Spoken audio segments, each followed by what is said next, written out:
and welcome to Soulful.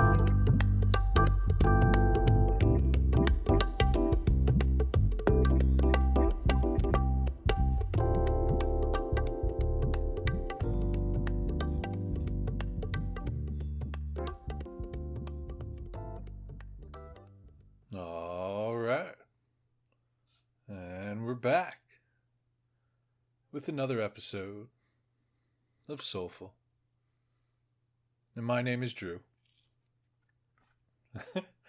And I'm getting Mr. Rogers vibes. of like a visual of Mr. Rogers coming in and taking off his sweater or putting on his sweater. I forget which one. But definitely taking off his shoes and feeding the fish. So, hello, neighbor. And in this episode, I'm going to share with y'all a bit about something near and dear to my heart, the Sweat Lodge. And I never thought I'd be sharing about Mr. Rogers and the Sweat Lodge in the same episode, but here we are. And in a way, it does feel good. It feels right, because both of those are very much a heart energy. So we'll roll with it. Yeah, now I'm getting all kinds of visuals of the Mr. Rogers show and being a little nugget. Yep, just some heart magic happening. And I'm feeling pretty open, pretty flowy, if you will. Especially, or really, specifically because I was at a sweat yesterday. And I love sweats for how they really open me up and soften me and bring me back to myself. And I'll share a little bit more, I think, about why I love the Sweat Lodge in a little bit. First, though, I think it would be a cool way to kick things off here by giving you a little background on what the heck a Sweat Lodge is, for those of you that are not familiar. And for those of you that already know about the magic of the Sweat Lodge, you'll dig it. And there may be certain things that I share which are different, and that's totally cool. I've had the opportunity to sweat in a couple different traditions on 2 different continents. Yeah, there are definitely nuances and differences in different traditions with different teachings in different cultures. So hopefully the main vibe, though, the main gist here resonates and you can relate and you can get a feel for what the Sweat Lodge is about if you're new to it. And also, this is helpful to mention, I'm definitely not an expert in all things Sweat Lodge. Yeah, there are tons of folks that are way more qualified and experienced, and live their own culture, their own traditions, teachings. And so if you want to learn more about the Sweat Lodge, I would encourage you to either Google a bunch of stuff if that's where you want to start. But the best way to learn is to actually have the experience, right? To get plugged in with a community and get some sweats under your belt and absorb some of the teachings and just the magic that's made possible in this sacred space, really. Ceremonial space. Yeah, the Sweat Lodge has been such a profound, essential ingredient in my journey of recovery and healing and awakening over the past 16 years. And like I said, I'll sing the praises of it and share a little bit about, I think, my journey with the Sweat Lodge, my personal history with it here after I give you a basic rundown of what the heck a Sweat Lodge is. Yeah, and maybe some other nuggets towards the end. We'll see if it feels good. Like I said, I'm feeling pretty open and flowing, so prepare for tangents and anecdotes whenever they may arise. cool. So the sweat lodge itself, I'll give you my rundown on it. Again, not an expert, just my own experience. So the way I understand a sweat lodge is they've been around probably as long as there have been humans and trees and rocks and water and animals. Yeah. And most folks in American culture will be introduced to the sweat lodge through the Native American or the Indigenous American traditions. And there's a bunch of different ways to sweat accordingly with all the different tribes and all the different cultures that were here before the white guys showed up. And I've been fortunate to sweat with a couple different traditions. Yeah.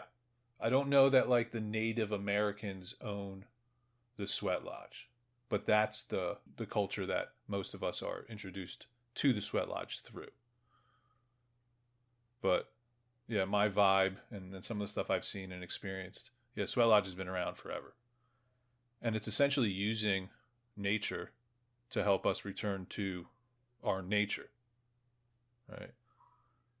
And so it looks like a bunch of saplings that are stuck in the ground and then tied together to form a little dome, a little frame. And back in the day, you'd have then a bunch of like animal fur or animal skins. Not animal fur. Yeah, like animal skins, animal hides covering the lodge. Nowadays, yeah, you usually got blankets and tarps. Not plastic tarps, though. If you go to a sweat lodge and you see a plastic tarp, I don't know. For me, I'm pumping my brakes on what's going on there. But a lot of times the lodges are covered in canvas, and it's much more breathable. So the lodge can be hot, but it's not like dumb hot and not breathable. Yeah. If you ever hear horror stories about sweat lodges, it's because people didn't do it right. It's not because the sweat lodge itself is dangerous. More on that later. There's a certain amount of fear that comes with a sweat lodge and participating in the ceremony and what we think about it. And that's just part of the medicine. But like I said, more on that in a little bit. So, yeah. So saplings stuck in the ground, tied together, covered in hides or blankets so that you create this wonderful little nightmare of small, dark, and hot. Or put otherwise, you create this beautiful sacred space for folks to have, really amazing spiritual awakening experiences. Yeah, and if you like step back away from a sweat lodge and look at the lodge itself, it's like a bump with a little door. And in some traditions and some teachings, they'll make the connection to it's essentially like a womb, right? It's like the bump of a naked lady, or just a lady. But then we go in and out of the lodge the way you would kind of go in and out of a womb. Well, you don't really go back into a womb, or we call it something else when you're going into a womb. But we'll let that go too. All right. So you got this little lodge that's covered up, and you crawl in, and then there's like a hole in the middle. And outside the lodge, there's a fire going, and in the fire are stones, and the stones get heated for usually a couple hours, and then the stones are brought into the lodge and put in that hole in the middle, and then you splash water on them, and that creates the steam. That's what creates the heat. And I'm giving you a very practical breakdown, but there's so much more involved. There's so much more intentional, ritual, sacred energy involved in facilitating the experience and everything that goes into it. And for me, I understand the lodge on 2 levels. Like crawling into a small, dark, hot space is going to hit at least a couple buttons for most people. And it will bring us to edges and beyond. And that usually makes praying a lot easier. Like there's no atheists in foxholes. And there's a very strong encouragement from the elements to pray sincerely when you're cooking in a lodge. So there's just a practical level of like small, dark, hot, pushing you past boundaries and limits. And then there's a whole other ethereal, spiritual level where, the way in which songs are sung and prayers are offered is done intentionally. The incorporation of directions and animal spirits and beyond animal spirits. Yeah. And that's what I encourage folks when I talk with them. It's like, get in where you fit in. Like, if you just see it as like a dirty sauna, like I guess that's cool. Come have the experience and see what it's about. Whereas, if you're much more on a spiritual tip and you're like, oh yeah, this sounds cool. Like, I'm feeling pulled here from a soul space. Awesome. Cool. Again, come, show up, participate. Because really, our ideas about the lodge are like nothing compared to the actual experience of it. So, so I think humans have been sweating for as long as humans have been around and the necessary ingredients have been available as far as creating the lodge and facilitating the experience. And I see the goal or the purpose of it is to return us to ourselves. Again, it's like nature is reminding nature that it's nature, right? Or nature is reminding humans that have forgotten that they are nature, that they are nature. Like, the planet isn't here for humans. Humans are just one expression of life on the planet. And these ceremonies help reorient us and bring us back to the present moment, but also certain truths.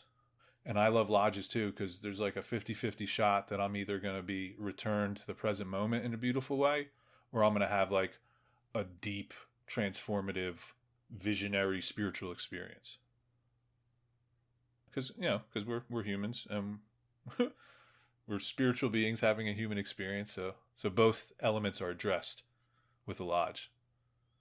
And probably, we could probably generalize that to any ceremony. But I'll keep the focus on the lodge for this episode. Cool.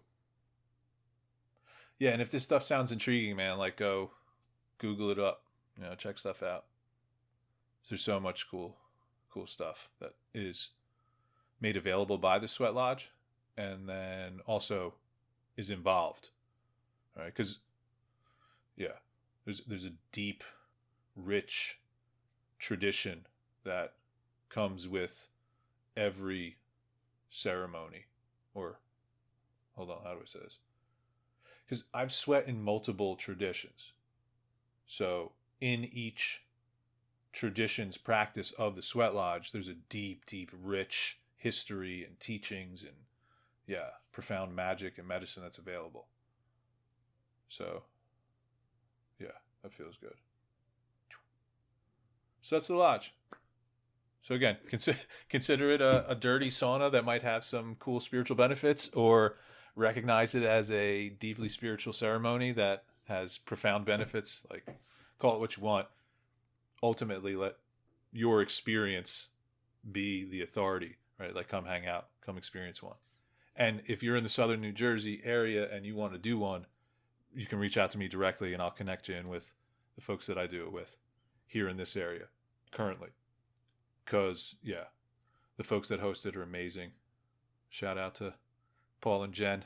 Love y'all. They just do such an amazing job of creating the space and the container for the entire experience, in addition to facilitating the lodge experience itself. And then the folks that show up are all just such beautiful souls. So if you want to get in with some good peeps in the South Jersey area, give me a holler and we'll get sweaty. And this is a nice transition, because this is not the first sweat community that I've been a part of. An amazing sweat community. I feel really, really grateful to be here now with these folks. But I've actually had the opportunity and the blessings to be a part of a variety of communities that have been in a variety of traditions over the last 16 years. I was initially introduced to Sweat Lodge in 2008 while I was volunteering at the Omega Institute in Rhinebeck, New York. And the Omega Institute is, it's a magical place that will forever have a piece of my heart. And I should probably do an episode about Omega at some point too. Because that was a profound, like, kicking off space for my journey. But yeah, introduced 2008 to Sweat Lodge there with, some amazing dudes. Shout out to Carl and Tom and Justin and the whole gang. Yeah, and I had a little less than 2 years clean at the time. So I was pretty new to recovery.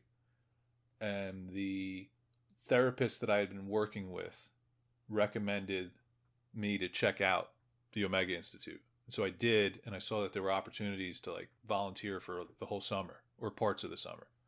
And so, this is a little tangent, but it's relevant.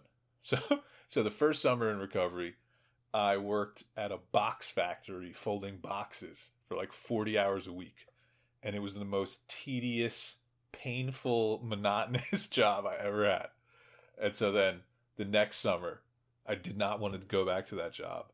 And then my therapist guy was like, hey, you should check out Omega. So I checked it out and signed up for, I think it was like 2 months or a month and a half, and went to Omega. And then when I was at Omega, part of that experience, I got introduced to the Sweat Lodge guys. And it was so beautiful because it was a very grounded, practical, spiritual experience. And these dudes, they walked their path with such like devotion and like an undeniable heart-centeredness, but they were also totally inappropriate. and it was like constant joking and busting balls. And like that was a spirituality that I think I always wanted, but I didn't know it was possible. Yeah. And so the dudes at the Sweat Lodge there at Omega, they embodied a deep reverence and also like a deep irreverence. And I loved it. And then got to have experiences supporting the lodge, right? So I tended fire there a bunch and helped dress the lodge, right? Like put the blankets on it. Like I got to be a part of creating the experience and supporting the experience before I first crawled into a lodge. And I felt like that was a really cool introduction. And then I fell in love with the lodge. Yeah. Carl would get in there and tell stories. Because inside the lodge, it's like small and dark and hot, but there's also like stories being told and teachings being shared and singing and prayer. And yeah, it's just such a cool experience in the lodge itself. And so I'll be forever grateful for being introduced to the Sweat Lodge through those guys in the way that I was introduced to it. And I also got my like Sweat Lodge name that summer. Unofficially. This is a fun story. So at one point during the summer I had a mohawk and it was green and gold. Right, I bleached it blonde and then colored it green. I was like coming out of my spiritual closet that summer. So I had a big mohawk and then I was tending fire. Right, the fire where the stones are in. So I was tending that fire. And at one point the fire just it jumped out and kissed me, and it took half of my mohawk. Just gone. I think half my eyebrow went too, but I remember my mohawk, one day it was huge and the next day it was half gone. And so then the running joke after that was, okay, I have half a hawk. All right, and then, what's the other half? So I was half of this and a half of that and half of this thing. But half a hawk was like the name that stuck. That was a beautiful summer, man. My first summer at Omega. Yeah, we got to do an Omega episode at some point here. Shout out to all the Omegans out there. Magical place. All right, yeah. So that was the first introduction. And I went back the next summer and hung out with those guys more. And then a couple years later, we connected with some folks in recovery that lived in Baltimore, and they were super cool. And it was like a recovery sweat lodge energy. Yeah, which was neat. In some ways, there was different flavors there that may have been more or less appropriate, but overall the experience is really cool. And I feel really blessed because that community introduced a lot of people in the recovery process to sweat lodges for the first time. And so yeah, we would drive down to Baltimore, like hour and a half, hour 45 minutes, stay over for a night or two, do like 2 or 3 sweats in a weekend. Because we're all addicts in recovery, right? Like nothing's ever good enough. So if one sweat lodge is amazing, imagine if you do 2 or 3. And so, yeah, that was cool. Hanging out with the folks in Baltimore. And that was like a modified Lakota tradition. It wasn't pure Lakota by any means, but it was, yeah, like Lakota informed, Lakota inspired with some gringo magic mixed in with some white people, moderations. Yeah, so then we were there. And then, then I opened a center in Jersey, and we put a lodge out on the back of the property. We did about a half dozen sweats there, and that was super cool. Yeah, it was a beautiful experience to create that lodge space, and it's such an honor to be responsible there for that for about a year. And then I went out to Oregon, and I connected with 2 different lodge communities in Oregon. That was cool. One was, it was a funny mix in Oregon. So one community was all white folks right outside Portland, but they did it super traditional Lakota. So there was like no English in the lodge. It was just all Lakota songs, which was a trip. And it was the first time I'd been in a lodge experience where there was no English inside the actual lodge. But that was cool. And it was a cool community. I mean, I don't know. I don't think I ever would have lasted long in Portland as a New Jersey guy. I mean, maybe in the future I could try it again, but yeah. New Jersey and Portland don't seem too compatible, their energies. But anywho, at the same time, I also met some folks that were part of like bringing native ceremonies to the college I was teaching at. It was like a cultural day kind of vibe. And so they came in and they brought drums and did some ceremonies. And so I chatted with them. I asked them, where's the sweat at? And so they invited me to come sweat with them. And that was super cool. And the first time really I was sweating with native folks who, it was so wild. Like, so these were like actual Native Americans that, this was part of their culture, part of their history, not the white folk energy. But these guys were so much more lenient in what was said in the lodge or around the lodge.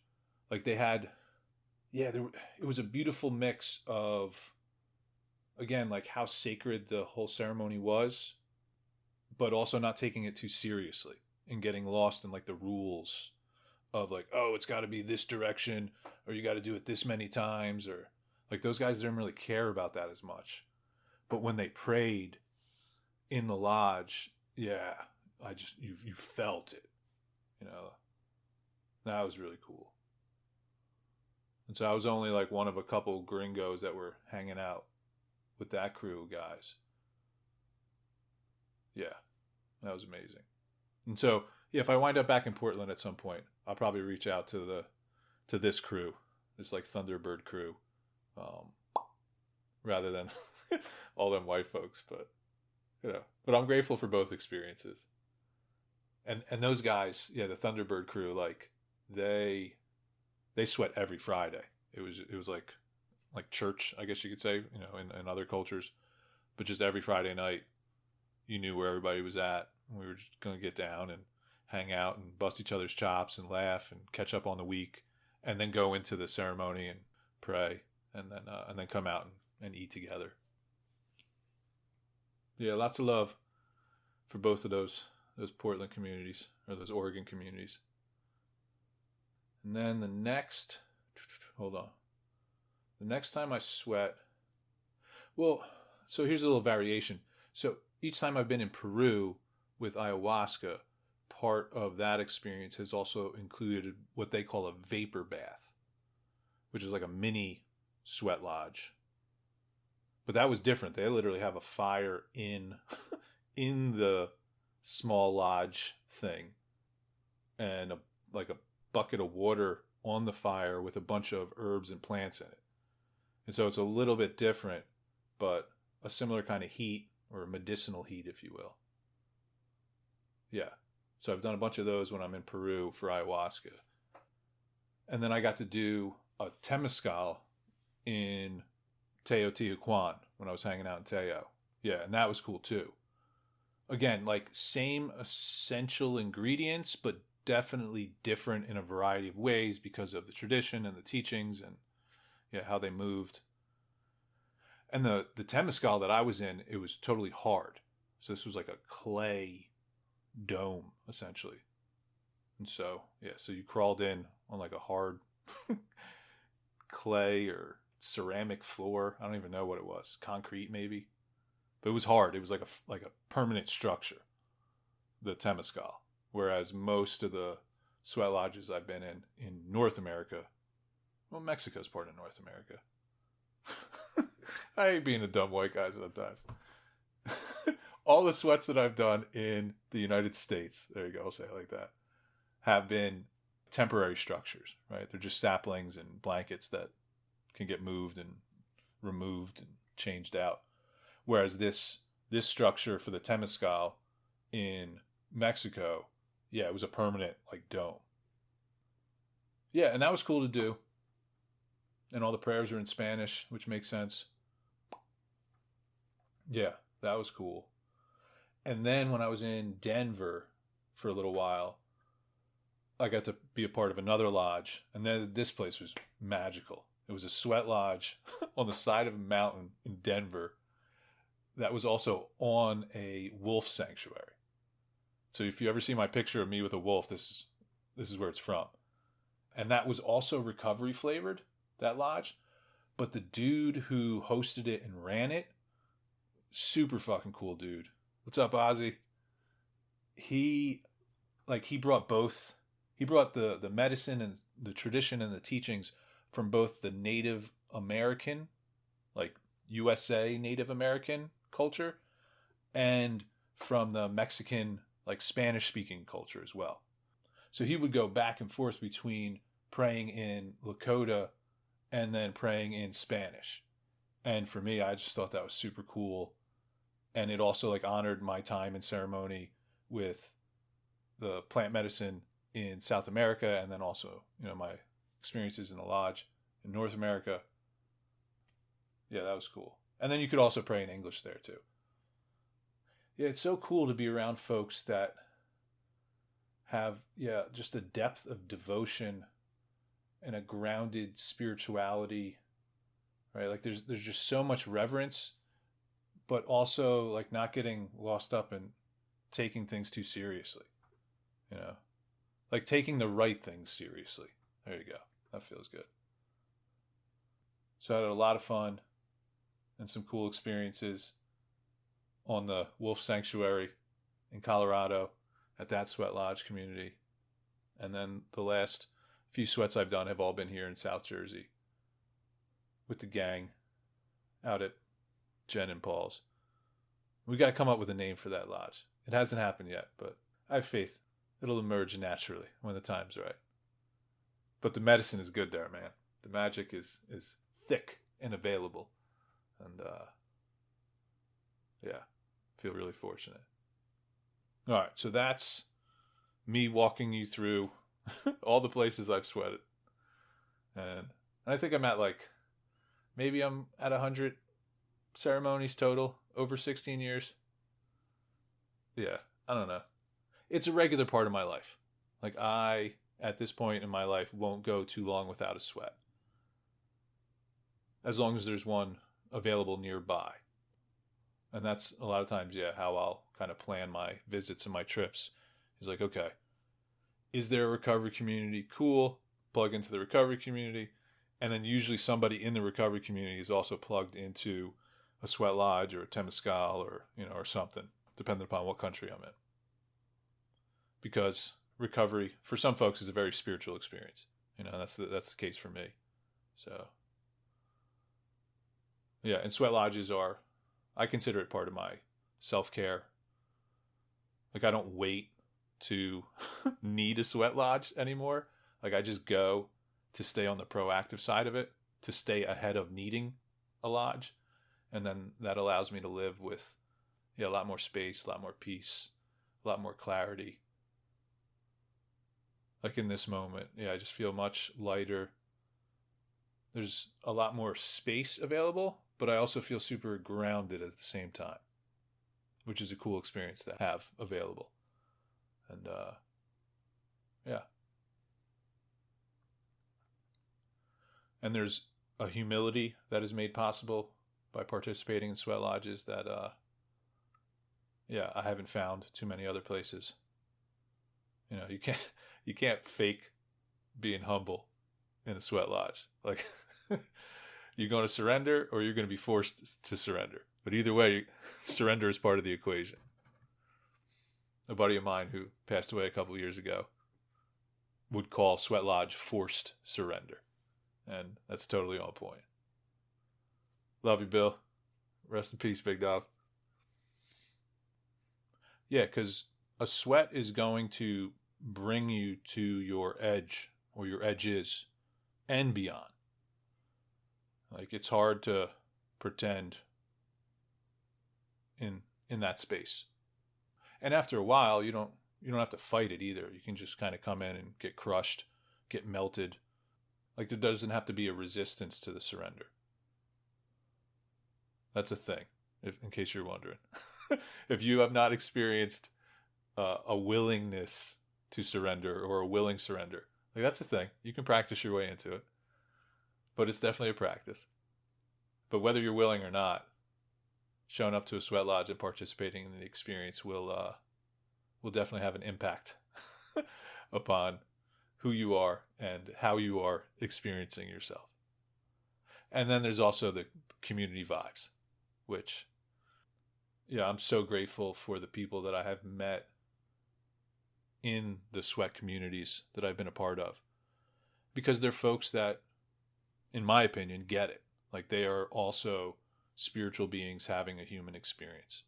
And there's just such a cool quality of relationship that's available when you have a bunch of folks on that wavelength together. Like, we did the sweat yesterday. We hung out before and prepared, and there's beautiful conversations happening and people connecting in real ways. There's not like weather talk or politics talk. It's, hey, how are you? What journey are you on? Have you done this before? Oh, cool. Like, there's real connection. And then we all go into the sweat together and get crushed. I mean, that was the case yesterday because it was so hot. But we go into this, like, intentionally challenging experience together and struggle together and suffer together and pray together. And then we come out and people are having all kinds of different awakenings and releasings and healings.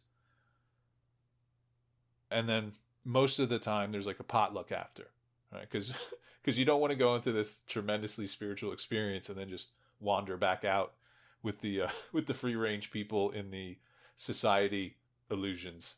That can be quite jarring once you've done all this work to come back to yourself.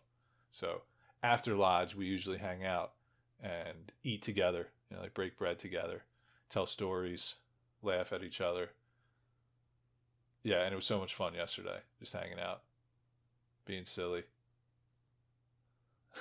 Yeah, because there's a certain gratitude that's available after you've survived a really tough experience like that. And it's that kind of energy, too, that I find in the recovery community as well. It's like once you've been through some like horrific shit, you've also been opened up for some really amazing gratitude and connection and appreciation. And the lodge does the same thing. It puts you through adversity to then bring you back to yourself and also to help increase the appreciation and the gratitude for just life itself. All right. Just pausing for a second here. See if there's anything else that wants to come through. I gave you a little bit on the sweat lodge itself. But yeah, again, I'm definitely not the expert. Google stuff, talk to people. But the best way to learn about the sweat lodge is to go do one. And if you're in the South Jersey area and you want to hang, give me a holler. Or if you're in any of the places that I talked about and you want to connect with those people that were there, give me a shout and I'll make the connection or the introduction. Also, if you just do a little Googling, you could probably find a lodge nearby as well. And for the folks that are in recovery, I guarantee if you go to meetings and start asking about sweat lodges, you'll find one. So, cool. Yeah, I shared enough about my own journey. It's been really cool, though, to have the sweat ceremonial experience in multiple different traditions. Yeah, because I've sweat in the Lakota tradition, like strict. Also Lakota informed or loose. And then I've sweat with the Ojibwe folks or in their tradition. I've sweat in Mexico, right, in a temazcal. Then I did the vapor bath in Peru. And so it's been really cool to participate just in ceremony in general, but in the different varieties of the sweat.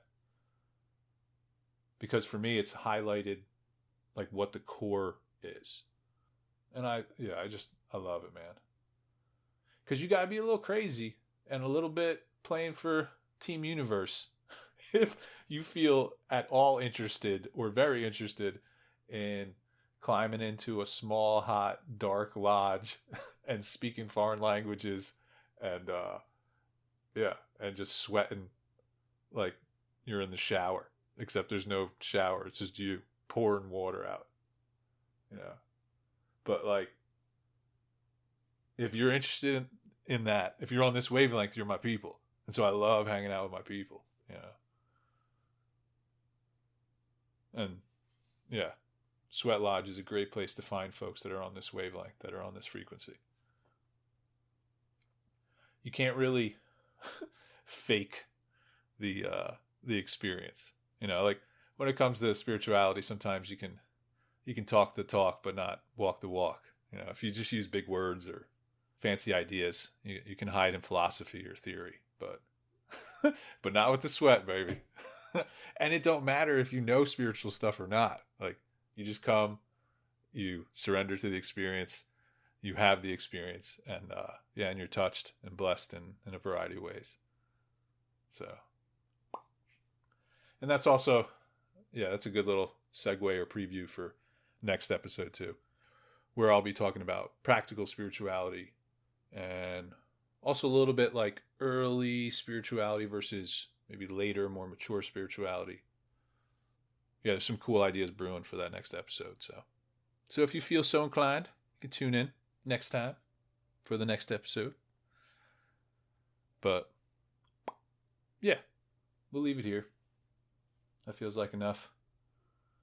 I mean, really, I can't speak enough about or share enough gratitude for ceremony in general, but specifically the Sweat Lodge. Yeah. It's been such a key ingredient in my journey. It's helped me find community. It's helped me find a spirituality that's very personal and practical and grounded. It's helped me retain sanity. It's helped me like find sanity again. Yeah. And regularly participating in the sweat now, the way that I do, or really the last couple of years. Yeah, it's a proactive investment in vibing on a certain wavelength. And so, yeah, just a key ingredient, a key tool or instrument for existing on a certain frequency, on a certain wavelength, that I would recommend to anybody and everybody who feels even the littlest bit of an inclination to check it out. Yeah, so much love and gratitude and reverence for the sweat itself, for everybody that's sweat with me, for everyone that's helped make the sweats that I've been a part of possible, for the folks who are part of the communities. And so cool, man. All right. That'll be all for now. I would strongly encourage you to try one of these Sweat Lodge things out in your near future, if you haven't already. And those of you that know how beautiful this is, yeah. If you haven't gone in a little while, maybe it's time to get back. Like I was definitely overdue yesterday. It had been like 4 months because I was in Mexico. So it had been like 4 months since I had sweat. And I can tell the difference when I'm overdue versus when I'm kind of like in rhythm and proactive. So there was a little extra humbling that took place yesterday, but super grateful for it. Yeah, there are not too many things that I've found that will return me to myself in a beautiful, open, spacious, flowing, grounded way, like the Sweat Lodge. All right. Love y'all. And see you a little further down the road.